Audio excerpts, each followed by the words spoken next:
Wrist action in the golf swing is an important element. It adds a lot of whipping action to the golf club.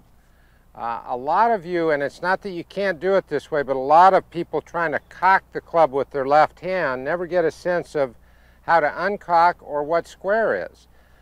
I think a real good drill here is to put a book between your hands, and we want to get the wrist action actually where it would feel like it's more of a back bending and a through bending this way. That's more the feel of the wrist activity in the golf swing. It actually will end up being somewhat different than it looks. A lot of people I know are afraid of this cupping movement. What I want you to understand, if I'm throwing a ball with my right hand, see, that's my wrist action that way.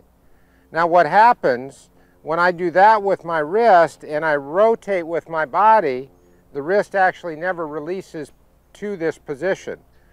But we need more of that type of wrist action, because again, if we're looking at the club face, if I'm trying to rotate, cock, I won't get a sense of the club face being in a square position at impact. So what we're trying to do is get a little bit of wrist whip, still timing that with the movement of the center of your body with this little drill. And for those of you who've played baseball, I think a real good correlation is like that throw from the infield, fielding a grounder and making kind of this snap throw forward. See, it wouldn't be a twisting or rotary movement. It's a wrist release as the body's in motion. And that's one of the tricky things. Not only do the wrists have to set, they have to release, and the body needs to be moving right with that.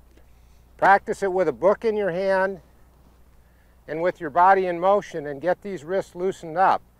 It's going to add a lot of energy to your golf shots.